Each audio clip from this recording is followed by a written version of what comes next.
Noong Marso ng 2003 ang pananakop ng Estados Unidos sa Iraq na naglalayong pabagsakin ang kilalang si Saddam Hussein ay nagdulot ng matinding kaguluhan sa gitnang silangan. Lumakas ang mga jihadist groups sa gitna ng gulo at noong 2004 nabuo ang Al-Qaeda.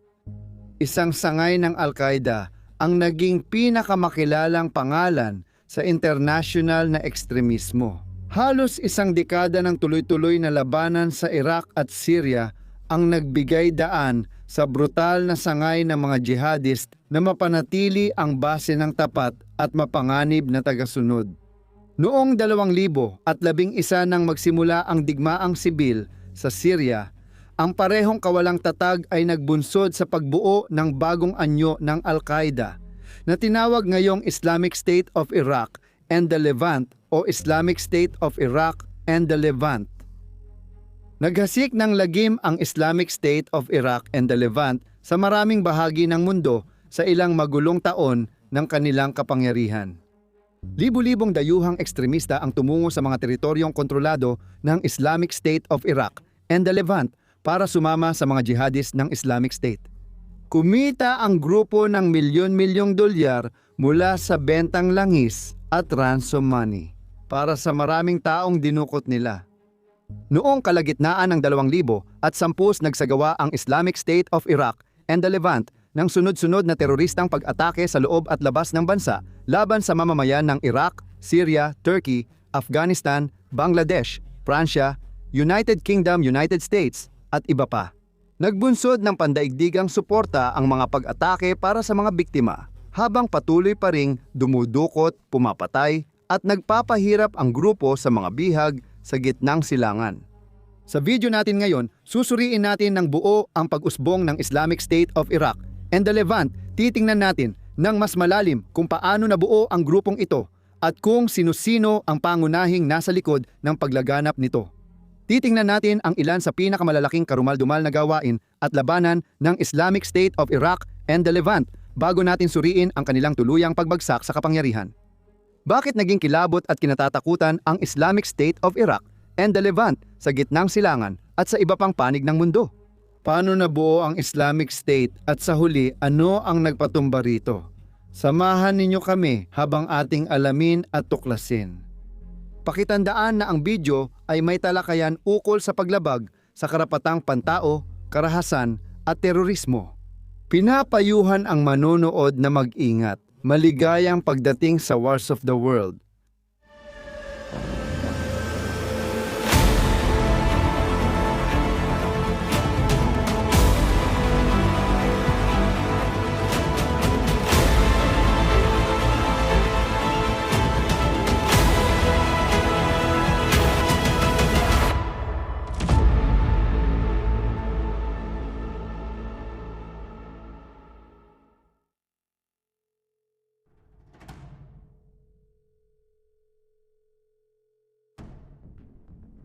Ang lalaking karaniwang kinikilalang nagtatag at unang opisyal na pinuno ng Islamic State ay si Abu Bakr al-Baghdadi. Nagsimula si al-Baghdadi bilang guro matapos magtapos sa Islamic University of Baghdad noong early 2000s, ngunit kalaunan ay napunta siya sa mas madilim na landas. Iba-iba ang ulat kung paano naging radikal si Baghdadi. Ayon sa iba, nagsimula siyang magka-ekstremistang ideolohiya noong pamumuno ni Saddam Hussein sa Iraq.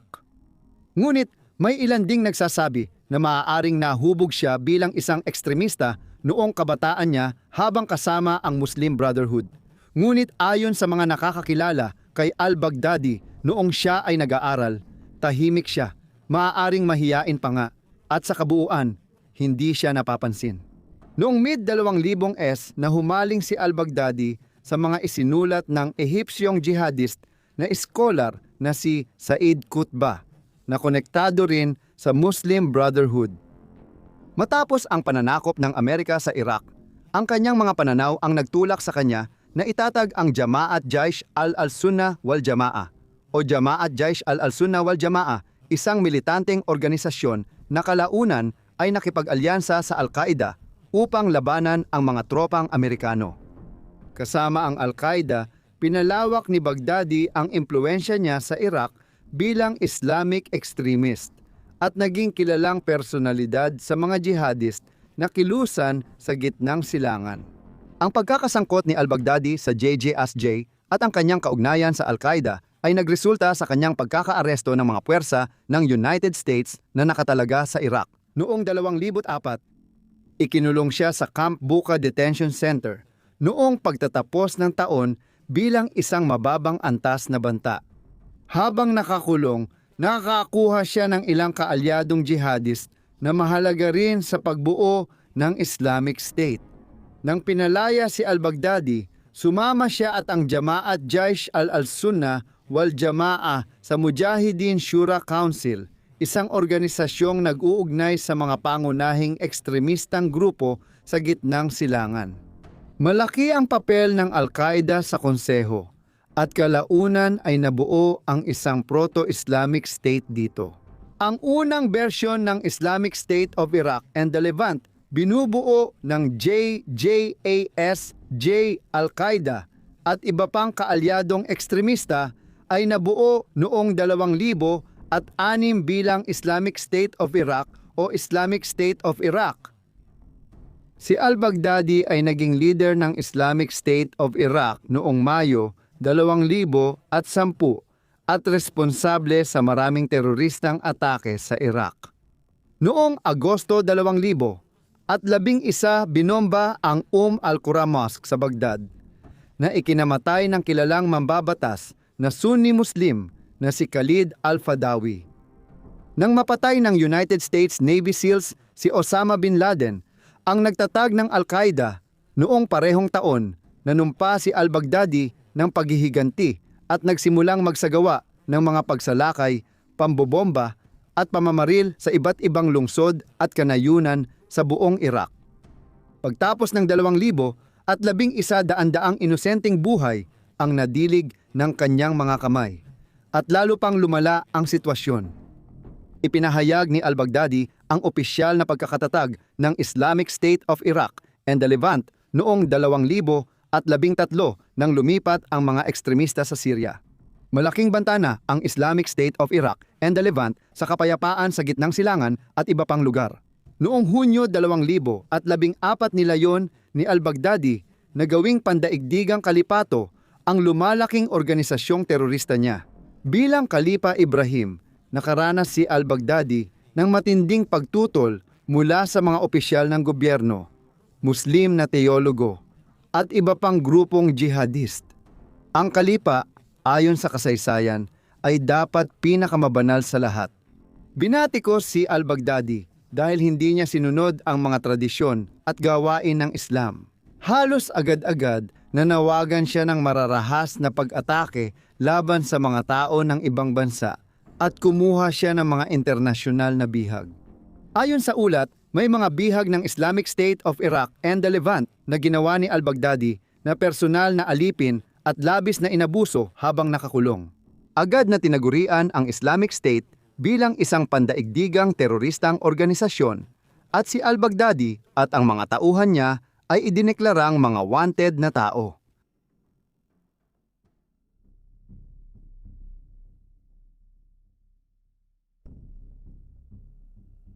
Mahalagang malaman kung paano umangat sa kapangyarihan ang Islamic State of Iraq and the Levant. Pero ano ang layunin nila at paano sila lumaganap? Ang ideolohiya ng Islamic State ay maaaring masundan pabalik sa mga isinulat ni Said Qutb, ang radikal na iskolar. Maraming oras ginugol ni al-Baghdadi sa pag-aaral ng mga ideya sa politika ni Qutb. Nalabis na nakaasa sa ideya ng takfir, ang sapilitang pagtatakwil sa Islam ng isang Muslim sa kapwa Muslim. Pinalala ito ng Islamic State of Iraq and the Levant at tinangkang ipailalim ang kanilang mga lupain sa batas ng Sharia ng Islam. Ginamit ng Islamic State of Iraq and the Levant ang sarili nilang bersyon ng itim na standard na watawat ni Muhammad. Ang bersyon nila na nilalayong magpakita ng matinding relihiyoso at pampulitikang mensahe ay may selyo ni Muhammad sa loob ng puting bilog na nasa tradisyonal na itim na background. Nakakatakot na nakasulat sa itaas ang mga salitang walang ibang Diyos kundi si Allah. Layunin ng Islamic State of Iraq and the Levant na magtatag ng pandaigdigang totalitaryong kalipato na pinamumunuan ng sarili nilang interpretasyon ng Sharia law.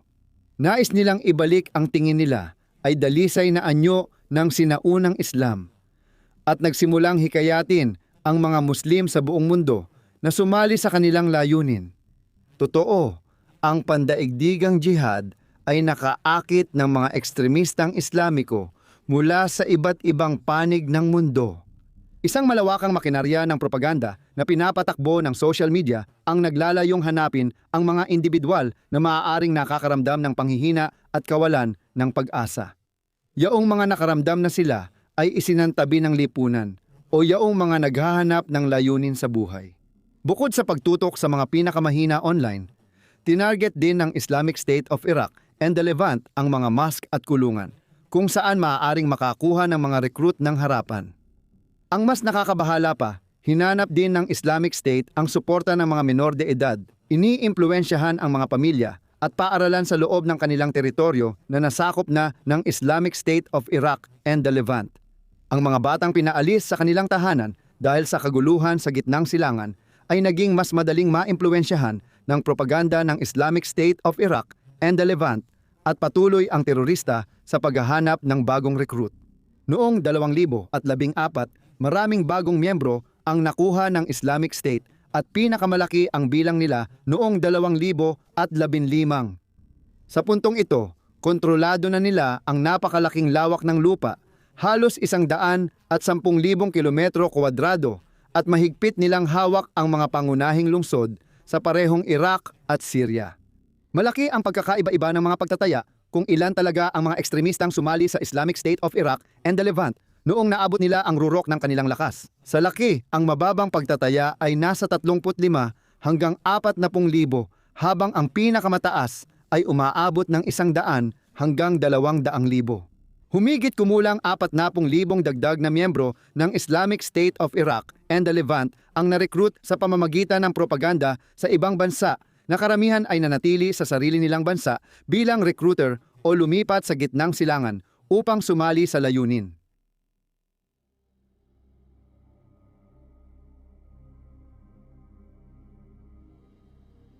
Sa buong nasasakupan nito, ang Islamic State ay nagdaos ng ilan sa mga pinakanakakatakot at hindi makatarungang kalupitan na nakita ng makabagong mundo. Ang mga kalupitang ito ay isinagawa kapwa sa loob ng teritoryo ng Islamic State at sa ibang bansa sa anyo ng mga tangkang genocide, pagdukot, pagbitay at mga teroristang pag-atake. Unang ginawa ng Islamic State of Iraq and the Levant nang makuha ang kapangyarihan ay sistematikong tinanggal ang mga Muslim na hindi sumusunod sa Sunni Islam sa kanilang teritoryo. Ang sangay ng Sunni ng Islam ay nakabatay sa ideya na ang mga kalif ay dapat ihalal, habang ang minoryang sangay na Shia ay naniniwala na ang pamumuno ay dapat manatili sa linya ng dugo ni Propeta Muhammad. Sa pananaw ng Islamic State, sino mang hindi nagsasagawa ng pananampalatayang Sunni Muslim ay nararapat na wasakin. Sinimulan nilang patayin ang mga hindi sumasang-ayon sa kanila. Kasama rito ang mga Yazidi, isang etniko-relihiyosong grupong Kurdish mula Iraq at Syria, pati ang Shia Muslim, Assyrian Christian, at kahit sinong Sunni Muslim na tutol sa kanilang ideolohiya o autoridad. Ang mga Yazidi ay nakaranas ng matinding pag-uusig sa kamay ng Islamic State of Iraq and the Levant. Tinuturing silang laban sa Islam at sumasamba sa demonyo ng mga ekstremista dahil sa kanilang mga gawain. Dahil dito, sinikap ng Islamic State of Iraq and the Levant na lipulin sila sa lahat ng paraan. Sistematikong tinipon at pinatay ng Islamic State of Iraq and the Levant ang mga Yazidi sa kanilang mga teritoryo. Pangunahing pinapatay ng Islamic State of Iraq and the Levant ang mga lalaki at matatandang babae. Sa ganitong paraan, ang mga mas batang babae at maging ang mga bata ay karaniwang iniiwang buhay upang gawing mga alipin ng mga kilalang miyembro ng pamahalaan ng Islamic State.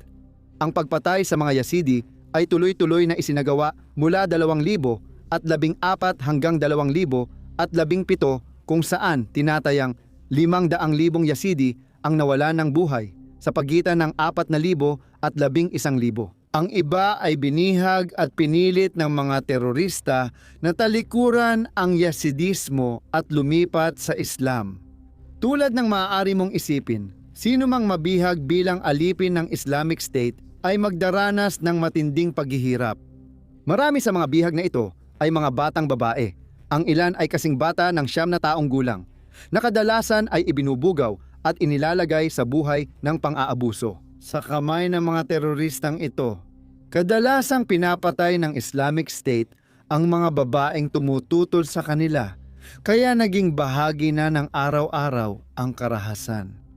Hindi lang mamamayan ng Iraq at Syria ang nagdusa sa ilalim ng Islamic State of Iraq and the Levant nang makialam ang militar ng Estados Unidos at magsagawa ng airstrike sa mga teritoryong kontrolado ng Islamic State. Sa bandang huli ng 2014 kumuha ang Islamic State of Iraq and the Levant ng mga dayuhang sundalo, mamamahayag at mga aid worker bilang mga bihag. Ayon sa Islamic State, kinuha nila ang mga bihag bilang ganti sa pangunguna ng Amerika sa interbensyon sa Iraq. Naganap noong Agosto ng 2014 nagsimula ang pagpatay sa mga bihag ng Islamic State of Iraq and the Levant noong Hulyo ng 2014 kung saan 75 sundalong Syrian ang pinugutan ng ulo.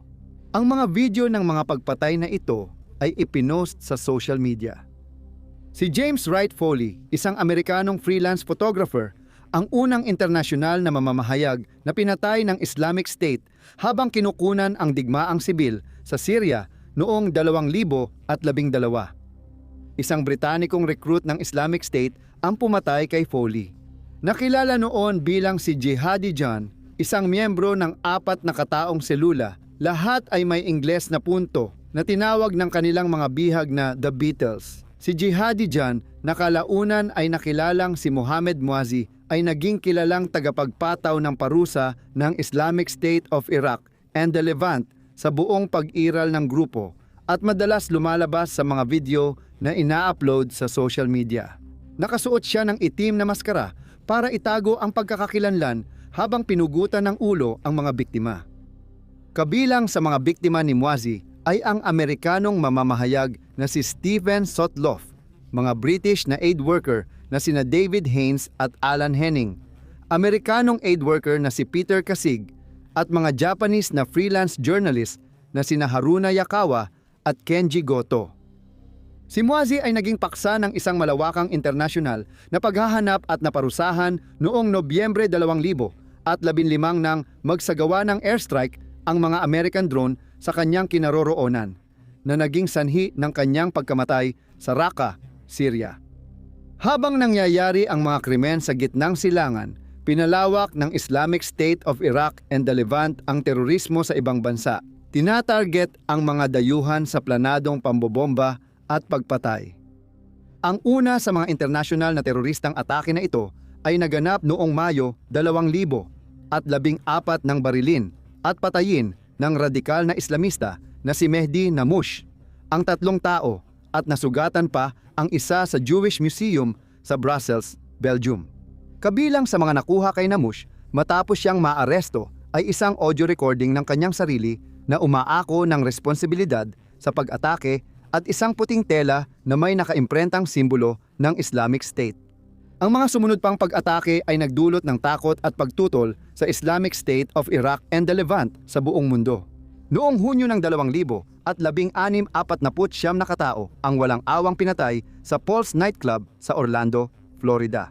Nang magsimulang kumuha ng mga bihag at magpaputok sa karamihan si Omar Mateen. Bagamat di tiyak kung miyembro si Mateen ng Islamic State of Iraq and the Levant, pinuri siya ng grupo bilang isa sa kanilang sundalo ng kalipato sa Amerika. Pagkatapos ng pag-atake, napatay si Mateen ng pulisya 3 oras matapos magsimula ang pamamaril. Noong Nobyembre 2015 nagsagawa ang Islamic State of Iraq and the Levant at kanilang mga taga-suporta ng serye ng teroristang pag-atake sa Paris, Pransya, na yumanig sa buong mundo. Sa kabuuan, ang mga pambobomba at pamamaril ay pumatay ng 100 at 30 at nakasugat ng 350 katao.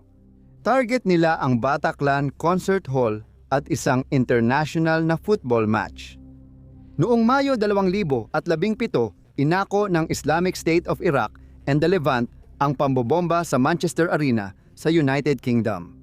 Tinarget ni Salman at Hashem Abedi ang konsyerto ni Ariana Grande sa arena gamit ang improvised na bombang may mga pako. Dahil dito, 22 ang namatay at higit 1,000 ang nasugatan. Sa gitnang silangan at Africa, madalas ang mga pag-atake. Ang kilalang pag-atake sa Corinthia Hotel sa Tripoli, Libya noong Enero 2015 ay pumatay ng 10 katao at inako ng Islamic State of Iraq and the Levant ang responsibilidad sa mga pagpatay na ito. Pagkalipas lang ng 2 buwan, 137 katao ang napatay sa Yemen nang bombahin ng Islamic State of Iraq and the Levant ang 2 mosque sa Sana'a, Yemen. Noong Abril, inilabas ang video ng pagputol ng ulo sa 30 Kristiyanong taga-Ethiopia. Ang Saudi Arabia, Tunisia, Egypt, Turkey, Lebanon, Somalia, Nigeria at Niger ay lahat nakaranas ng katulad na mga pag-atake. Sa kanlurang Afrika, ang Boko Haram ay mabilis na kumalat bilang isang grupong jihadist na kaalyado ng Islamic State na gumagawa rin ng katulad na mga kalupitan.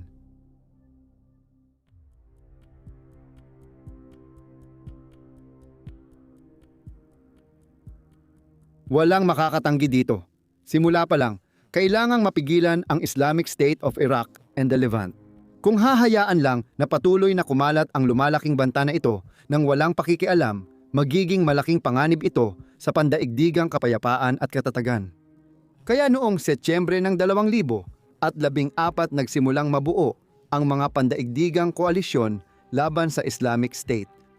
Pinakamalaki rito ang Operation Inherent Resolve na pinangunahan ng militar ng Estados Unidos, katuwang ang puwersa mula United Kingdom, Alemanya, Denmark, Pransya, Canada, Australia, Turkey at Italia, upang wakasan ang paghahari ng teror ng Islamic State of Iraq and the Levant. Hindi lang Estados Unidos ang bansa na bumuo ng mga koalisyon laban sa Islamic State. Gayunpaman, isang operasyon din ang agad na nabuo, pinangunahan ng Pransya, na sinuportahan ng hanggang 26 pang mga bansa na kilala bilang Operation Shamal. Kasama ng Pransya ang mga bansa tulad ng China, Lebanon, Norway, Japan, United Arab Emirates, Ehipto at Saudi Arabia. Upang makatulong na labanan ang lumalaking banta sa Iraq at Syria, isang hiwalay na koalisyon na tinatawag na Islamic Military Alliance ang nabuo sa Saudi Arabia noong 2015.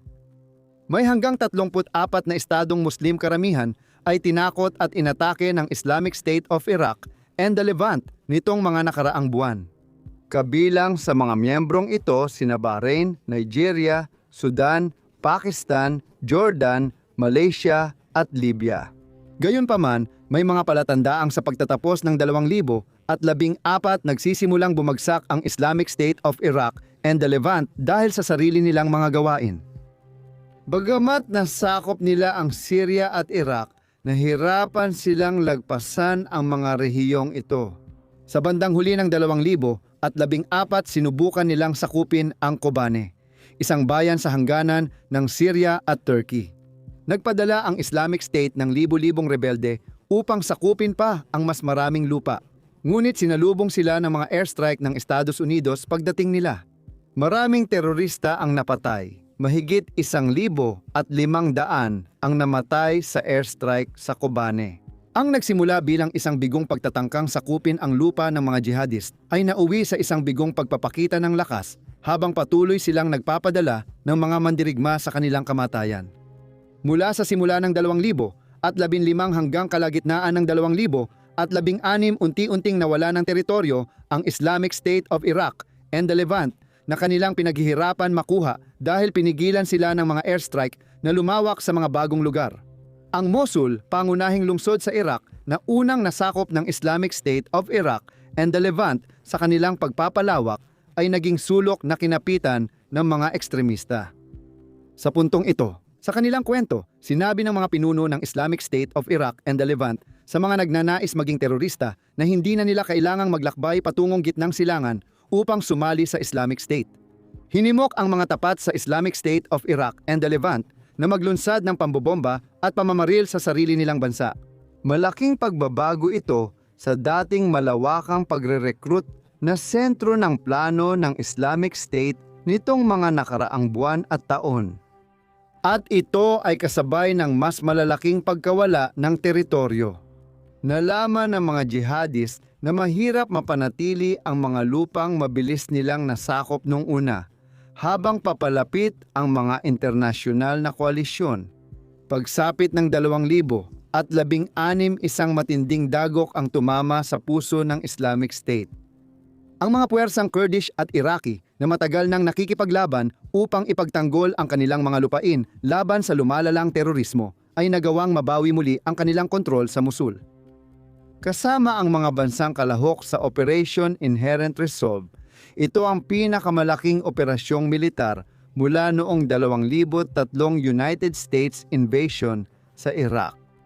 Simula 2015 binobomba ng Operation Inherent Resolve ang mga target ng Islamic State of Iraq and the Levant sa lungsod, habang dahan-dahang lumalapit ang puwersang Iraqi. Ngunit ngayon na ang panahon para bawiin ang lungsod. Pumasok ang pro-gobyernong puwersa ng Iraq sa lungsod mula Hilaga, Timog at Silangan. Sinakop ang mga kalapit na bayan at nilabanan ang mga mandirigma ng Islamic State. Habang lalo silang lumalalim papasok sa sentro ng Mosul, lalong naging mahirap itaboy ang mga terorista sa loob. Gayunpaman, naging magastos para sa lungsod ang labanan sa Mosul. Daan-daang gusali ang nawasak sa labanan, kaya't malaking bahagi ng lugar ay naiwan sa guho. Noong Enero 2017 inanunsyo ni punong ministro Haider al-Abadi na nabawi na ng gobyerno ang silangang bahagi ng lungsod. Ngunit mas mahirap ang naging laban sa kanlurang bahagi. Dikit-dikit ang mga gusali sa kanlurang Mosul, kaya nahirapan ang mga sundalo sumulong. Nagkaroon ng mga lugar na madaling pagtaguan ng mga terorista at sniper para barilin ang mga sundalong Iraqi. Sa huli, nagtagumpay ang mga puwersa na mabawi ang lungsod ng Mosul mula sa Islamic State. Ngunit napakalaking pinsala ang nangyari sa proseso. 5 pangunahing tulay sa Mosul ang winasak para pigilan ang supply ng Islamic State of Iraq and the Levant. Ang natitirang ruta papasok sa sentro ng lungsod ay winasak ng airstrike ng koalisyon ng Estados Unidos. Sa pagtatapos ng 2016, ang dating pangalawang pinakamalaking lungsod ng Iraq ay wasak na ngayon. Itinuring na opisyal na napalaya ang Mosul mula sa Islamic State noong Hulyo ng 2017. Pagkatapos, sa huling bahagi ng 2017, isa pang mahalagang lugar, ang Raqqa sa Syria, ay nabawi mula sa Islamic State. Pinangunahan ng Syrian Democratic Forces, isang alyansang Arab at Kurdish na milisya, ang pagsalakay sa Raqqa upang subukang mabawi ang lungsod. Noong Hunyo 2017, ang Raqqa ay isa sa unang malalaking lungsod na nakuha ng mga jihadist noong 2014. Simula noon, ginawa nila itong sentro ng pagpaplano ng mga pag-atake at susunod na hakbang. Inilunsad ng Syrian Democratic Forces ang pag-atake mula sa lahat ng panig. Agad pinalibutan ang lungsod at dahan-dahang sinubukang pumasok sa gitna.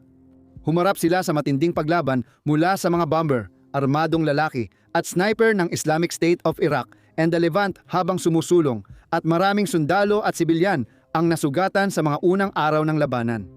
Pagsapit ng katapusan ng Hulyo, matagumpay nang nasakop ng Democratic Forces ang ilang mga barangay sa timog ng lungsod at papalapit na sila sa gitna. Estados Unidos. Nakatulong ang airstrike na pigilan ang Islamic State of Iraq and the Levant, ngunit nagdulot ito ng pagkamatay ng mga sibilyang tumatakas. Bilang resulta, pagsapit ng Setyembre 2017, kakaunting grupo na lang ng mga jihadist ang natira sa lungsod at muling nabawi ng Syrian Democratic Forces ang karamihan ng Raqqa. Natapos ang labanan matapos salakayin ng mga sundalo ang stadium ng Raqqa, taguan ng huling mga jihadist. Noong Oktubre 20, idineklara ng Democratic Forces ang kanilang tagumpay.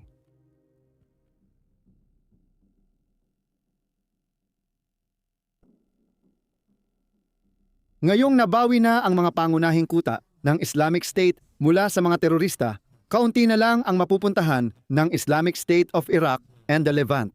Pabawas na ng pabawas ang kanilang bilang dahil sa patuloy na mga airstrike mula sa mga internasyonal na koalisyon at sa mga operasyong pinamumunuan ng mga puwersa ng Iraq at Syria sa lupa. Nagsimulang tipunin ng mga miyembro ng Islamic State of Iraq and the Levant ang kanilang pamilya at lumipat sa silangang Syria, lalo na sa maliit na bayan ng Baghuz. Sa puntong ito, nawalan na ang Islamic State of Iraq and the Levant ng 75% ng kanilang teritoryo at napilitan silang umatras sa maliliit na sulok. Kaunti lang ang maibibigay ng Baghuz para magpatuloy ang mga terorista sa kanilang kampanya at pag-atake. Tumatakbo na ang oras at papalapit na ng papalapit ang mga sundalo. Pinaniniwalaang naging kanlungan ng Baghuz ang libu-libong Islamic State of Iraq and the Levant habang tumatakas sila mula sa dati nilang teritoryo. Nang dumating ang mga terorista, marami sa mga mamamayan ng Baghuz ang piniling tumakas papunta sa mga kampo ng mga refugee na itinayo ng Syrian Democratic Forces. Ngunit marami sa mga nanatili ay namatay sa mga sumunod na airstrike at pag-atake. Noong Pebrero ng 2019 na abutan ng mga puwersa ng koalisyon ang natitirang mga rebelde na naipit sa Baghuz at inilunsad na ang mga plano upang tuluyang wakasan ang banta ng Islamic State of Iraq and the Levant sa wakas, minsan at para sa lahat. Nagsimula ang labanan sa matinding putok ng mga mortar team ng Democratic Forces habang ang mga bomber at sniper ng Estados Unidos ay naghangad na lipulin ang sinumang teroristang nakapwesto sa labas ng bayan. Mahigit 40 mahahalagang lugar sa loob ng bayan na nagbibigay ng estratehikong kalamangan sa koalisyon ang nasakop. Sa simula ng pag-atake, ilang kontraopensiba ng Islamic State of Iraq and the Levant ang napigilan. Nawawala na ng pag-asa ang mga Islamic State of Iraq and the Levant militant sa Baghuz sa puntong ito. Ilang nagtangkang tumakas sa bayan, nagbihis babae at sumama sa libu-libong sibilyang lumalabas ng mga gusali at sumasakay sa mga truck papuntang refugee camp. Nagsimulang hampasin ng mga bagyong alikabok ang Baghuz ng kasing tindi ng mga airstrike at putukan. Nagtagumpay ang koalisyon na mabawi ang malalaking bahagi ng bayan habang tuloy-tuloy ang pagsugod ng mga sundalo.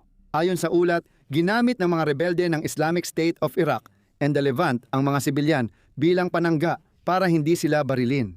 Ilang sandali matapos, iniulat na pinayagan ng mga lider ng Islamic State of Iraq and the Levant ang pagbitay sa ilan nilang mandirigma dahil sa tangkang pagsuko sa koalisyon.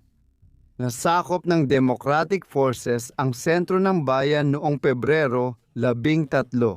Noong ika-16 ayon kay Jaya Furat ng Syrian Democratic Forces, 700 metro kuwadrado na lang ang natitirang teritoryo ng Islamic State of Iraq and the Levant.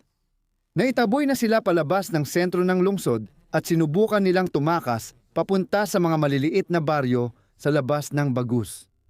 Nagbigay ng ultimatum ang Democratic Forces sa mga natitirang militante, sumuko na o mamatay sa labanan.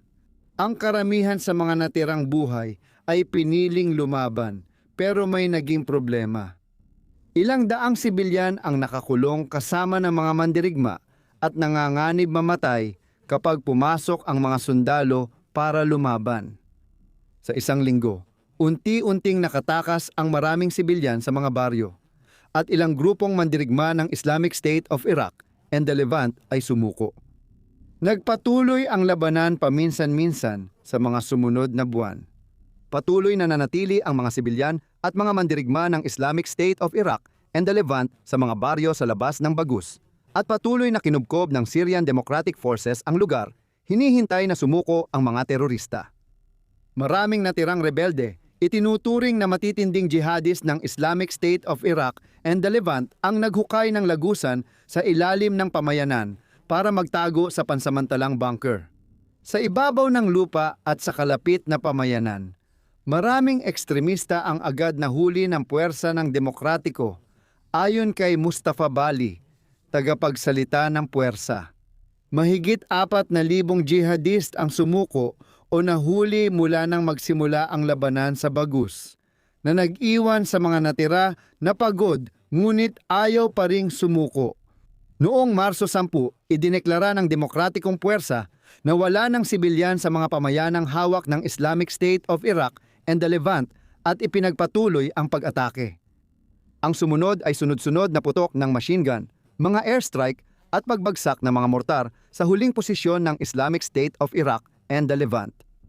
Gumanti ang mga terorista sa pamamagitan ng sarili nilang pambobomba, ngunit nabigo silang magdulot ng matinding pinsala sa alinman sa mga koalisyon o sa Syrian Democratic Forces.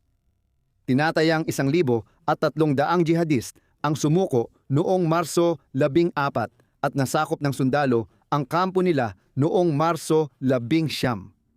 Idineklara ang ganap na kontrol sa lugar ng Baghuz at tagumpay laban sa natitirang mga rebelde noong ika-23 ng Marso 2019.